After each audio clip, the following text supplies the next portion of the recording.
target detection was like the hardest for me.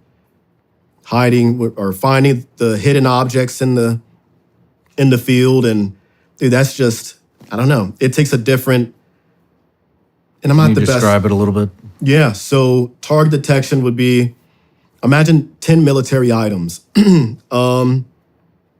A bullet casing, compass, protractor, dog tags, bootlace, things of that nature. And they put it out 50, 100 yards in front of you, and they hide it in the woods or in an urban environment. One example, like one of the hardest ones I had to find was a protractor. The clear square protractors that you use on maps was taped on the side of a brick wall, a white cinder block wall. Holy shit. Taped to the side of that. And the only thing that stood out, what you had to look for as you're looking on the edges or the edge of the building, you're looking for that irregular, it goes from hard edge, smooth, and now you have little ticks on that one. Let me focus in on that. Oh, there's a protractor there, but it's clear. But I can see the ticks on the protractor, so okay, I can outline that. Or taping a toothbrush to a branch in the woods or whatever. And I'm looking for the irregularity from crooked branches. Nothing in nature goes straight lines. I'm looking for the straight line of the toothbrush. I see that. Now I see the bristles on it. That is the hardest portion of sniper school. Finding glints, that's always easy. It's the objects that don't have glint, blends in, and you're only looking for a straight line or something that just does not fit. And yeah, that was the hardest portion for me. That doesn't sound easy. No, man, that was the most stressful. I failed. Finding a clear protractor at 100 yards. On a wall in an urban, yeah, that was the... Do they give you any parameters, or is it a yeah. 360-degree environment? Or No, so there's like a tape line in front of you, and they give you your sectors, left and right field of sectors, and everything in front of you from the tape line to 100 yards or further, whatever, it's fair play. There's 10 military items in there. Write them down, identify them, describe them, and draw a picture of them, of where they're at. So you're looking for shape, color, description, dimensions, and you're putting all this down. Sometimes they would put a hand grenade right in front of you, like right across the line, and that would be the only one you don't find because it's right in front of your face. But I took that mentality with me, and I carry it to this day. That sometimes things can be so close that you don't even see it or notice it. It's like your nose. If you focus on it, you can see, oh, I have a nose right there. But how often do we really see the nose that's sticking right out in front of our face? It's rare. So most of the stuff that we're looking for, 9 times out of 10, the hardest things to find can be the things that are right in front of your face that no one thinks to see because they're too busy looking elsewhere. So that was like the biggest takeaway I learned from sniper school. Interesting. Yeah. Hope it makes sense. It makes perfect sense. So you get done with sniper school, you go to a couple more schools. You went to a Marine high angle course? No, we would send guys to Marine high angle. I didn't go to Marine. I was too long of a course, and I had seniority at the time, so I sent one of the newer guys who came in right after me. I sent him to Marine scout sniper. And then he went to Marine high angle, or where the Green Berets go. They have their sniper. Is it Sodic? Sodic, there you go. Yeah, we would send a lot of guys to that.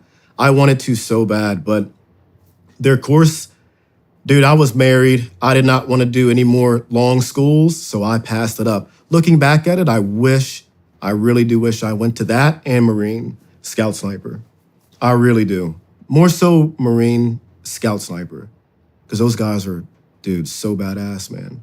Working with those guys overseas was like working with Carlos Hathcock. What I think, my idol at the time, and I to this day think is the greatest sniper, is Carlos Hathcock. But who is that? A Marine sniper with 93 confirmed kills in Vietnam, like one of the deadliest ones. His spotter had more, but his significance, the role that he played, the reason why we have a Barrett 50 cal today is because of Carlos Hathcock. He decided to put a scope on top of the Ma Deuce and single fire the 50 cal using a scope mounted on top that he mounted to it.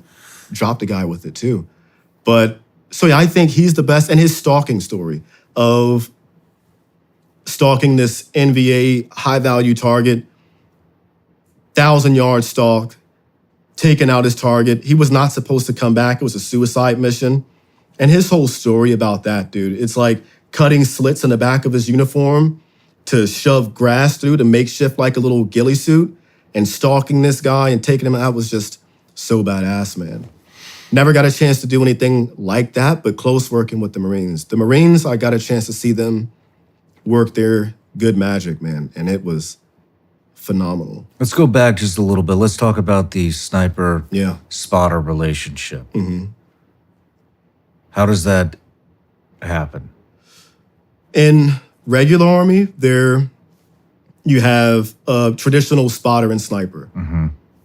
In Ranger Battalion, we call them spotters, but they're snipers too. There is no spotter in Ranger Battalion. You're kind of both snipers, just know how to do the spotter work. You only practice spotting in sniper school just to get qualified and to pass the course. But after that, there's no more spotter stuff. We know how to do it, but the work we're doing, direct action stuff, there's really no need for it. It's more typical engagement is closest I shot someone was like 20 feet, and the furthest was like half a mile. But that was an extreme rarity. Most of the engagements was... Which was an extreme rarity? The long distance half-mile shot. What would you say the average shot was? Like 100 yards. Within 300. Definitely within 300. Average, about 100 yards, yeah. Well, before we get into your sniper work, Mm-hmm. you get done with the sniper school. Mm-hmm. You've been talking about being a sniper since you were a little kid. Yeah. I mean, how did that feel, graduating sniper school, knowing that you're going to go to combat as a regimental sniper? A dream, man, a dream. Like, it did, dude, everything that I, as a kid, wanted to do and imagine myself doing, laying around in a ghillie suit, to be able to actually do it and have the title now meant everything, All the days that I wanted to quit didn't matter anymore. It was like, I'm glad I stuck with it and stayed with this dream, because I could have talked myself out of it so easily. It was, had it not been for my wife saying, no, pursue it, I would not have pursued it, But actually doing it, it meant everything. It felt, you can't describe it. It was a legit dream come true, man. A legit dream. Legit, Right on, man. Yeah. Let's take a break. When we come back, we'll get into your next deployment as a sniper. Oh, good. Ladies and gentlemen, we're getting closer to the edge of collapse. We see things falling apart around us, and this is just what we're being told in the mainstream media. Folks are fighting back and investing in emergency food storage. You should too. We need to prepare for when the facade falls and we're going to be left on our own. Get prepared at mypatriotsupply.com. With My Patriot Supply, the nation's largest emergency preparedness company, you'll be ready. Over the years, My Patriot Supply has helped over 3 million American families prepare for emergencies. My Patriot Supply also sells solar generators, biomass stoves, gravity-powered water filters, heirloom seeds, and critical survival gear. Each Ready Hour emergency food kit contains delicious breakfasts, lunches, dinners, and sealed inside heavy-duty 4-layer packaging that lasts up to 25 years. You'll get over 2,000 calories every day. You're not ready if it's not Ready Hour Foods. Go to mypatriotsupply.com today, order by 3 p.m., and your order will ship that same day in unmarked boxes. mypatriotsupply.com. Reports say 60% of U.S. pork production comes from one company owned by the Chinese, and their hogs are giving something called ractopamine, which is banned in 160 countries, to include China. Yet you find it in your grocery store aisle every day. there's a better way, I'd like to tell you about Moink. Moink delivers grass-fed and grass-finished beef, lamb, pastured pork, chicken, and sustainable wild-caught Alaskan salmon straight to your door. Moink farmers farm like our grandparents did, and as a result, Moink meat tastes like it should, because the family farm just does it better. The Moink difference is a difference you can taste, and you can feel good knowing you're helping family farms stay financially independent too. You choose the meat delivered in every box, like ribeyes, to chicken breasts, to pork chops, to salmon fillets, and much more. Plus, you can cancel at any time. Plus, they guarantee you'll say, oink oink, and I'm just so happy I got moinked. So keep American farming going by signing up at moinkbox.com/Sean right now, and listeners of this show get free bacon for a year. That's 1 year of the best bacon you will ever taste, but it's only for a limited time. Spelled MOINK box.com/Sean. That's moinkbox.com/Sean. All right, Nick, we're back from the break. You had just gone through all your sniper training. You're now a regimental sniper getting ready to go on deployment. Where are you going? I'm going to Afghanistan. For the first time? First time. What year? '08, early '08. So it's our mid '08. Jalalabad. That deployment, we hopped around. It was like a terrible... Is this the deployment you go and work with 6? That's it, yeah. So I'm in Jalalabad, Allahabad, and Bagram. Asadabad? Asadabad. One of those, it's a weird name. Asadabad is a hot zone. Yeah. It wasn't as hot when we went, though. I mean, it was hot, and the SEALs just did more stuff. Like, they treated us... Dude, it was really bad. Like, they would make us carry their equipment that they could not carry. They'd pass it on to us. We almost got into a big brawl with them, and their general, some general had to come in. I think it was McChrystal. I know he signed an award for me and gave me a medal. And that was the only time I shook his hand, met him. But I think it was him or one of their generals came in and gave us General or an admiral? Admiral. I'm sorry. Admiral. And he came in and gave a speech to the SEALs and us because we were bumping heads. One guy, we were on this mission doing a hostage rescue with SEAL Team 6 up in the mountains somewhere. And one of my guys walking up the mountain, he fell down and he didn't break his leg, but it folded back in. So dislocated his whatever tendon is right here, whatnot. Mm-hmm. He snapped his leg back. Had to carry him out. When we got to the, debrief room, there was a bottle of Vagisil that the SEAL guys had placed where he used to sit. And we got into an argument about that. Almost got into a fight. Admiral came in and he's like, set us down, had a big speech, and basically said there's way more Rangers. I don't care how badass you guys are. There's like 35 of these guys and a handful of you guys. Like they're, probably not going to end up the way you wanted to. So they put up this green fence in between our compound, the SEAL Team 6 compound, and the Rangers, and we had different chow times to eat. And I remember we were doing a mission with SEAL Team 6, and I won't say we were going out of Afghanistan. We were going out of Afghanistan to a different place. Something happened. One of their guys drowned, and we came back without the body, and we were told we had to go out and get that guy.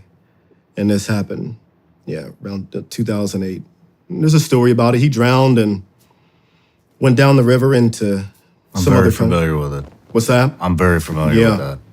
There for that one. That was a weird operation and how we were treated thereafter. And we wanted to do the cool stuff with them. They just seemed like that they were just way better.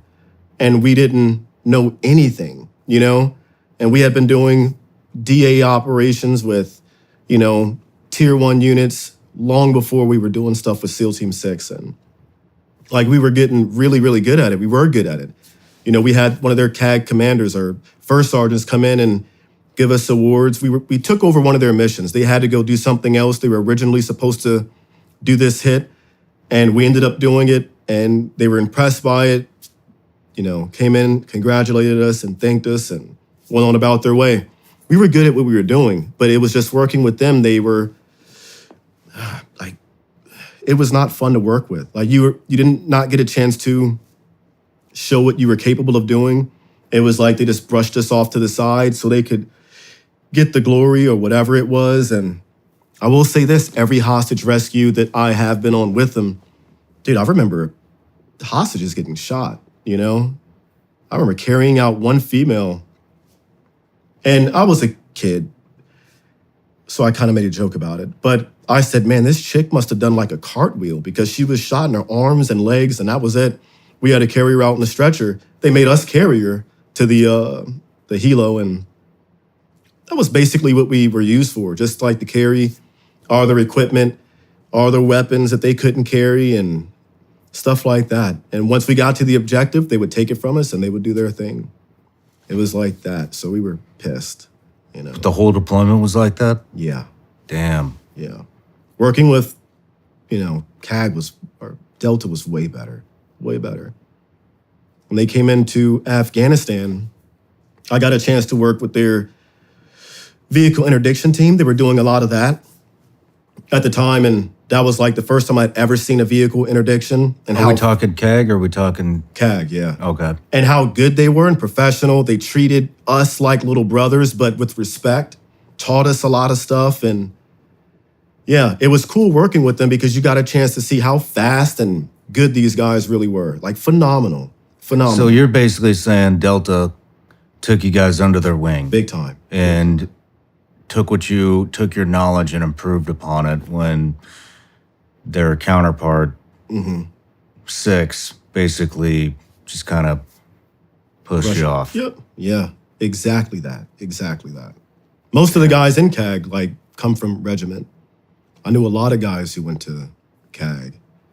I had the opportunity, but something about walking 40 miles, no. I sucked at 15. So 40, no. That's where I drew the line. Damn. Well, that's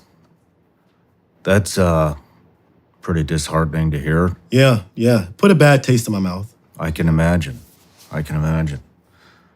Well, let's skip that deployment. Yeah. Unless you have anything else you want to bring up from that deployment. No, that was a pretty, yeah, it was like that. Saw some weird stuff. Like what? I don't know if I can say on this, but just their ROE was different. The use of bombs were different. And I had questions. And I've seen them get kicked out of country a couple of times. Interesting. From questionable, you know, I don't know. Yeah. Yeah. I was too young to understand. I chalk it up to that, you know? Yeah. Well, let's move forward. Yeah. How was the next deployment? It was. How was the? I mean, I do have some questions. So you come home from that. What's your leadership telling you after a deployment like that? I mean, that could discourage a lot of guys into getting out, and I mean, I could imagine a very disgruntled team. Yeah, we never wanted to work with them again. Not necessarily get out. It was just never, ever wanting to work with them again. You do such a big train up. Most of the guys at that point, they've had, 3, 4, 5 deployments, and to go on a deployment and you're told to, stand back and stand by, it's disheartening, but it just is, you're never going to do it again if you have the opportunity to work with CAG if you can. And during Afghanistan, like CAG wasn't really in country like that. It was mainly SEALs and, CAG was still in Iraq. But I remember when they first came over, their small element that they took over and are brought over to Afghanistan, they attached to us for a little bit and went out on our missions and helped out. And one of the coolest CAG guys that I met, it was like an E6 or E7, cool guy. But he came over and deployed with us, did missions with us, taught us a lot. It was one of the first times I had a compliment from somebody of that caliber I looked up to, of like, dude, good job, man. It's rare to, normally it's just, hey, you did your job and that was it. They were more like, congratulating and hey, man, that was some good work you did out there, like that. So it felt good hearing that from CAG and working with the FBI, HRT guys that were coming over and attached to us and stuff like that was pretty neat. So yeah, it was a cool experience in that aspect. Yeah.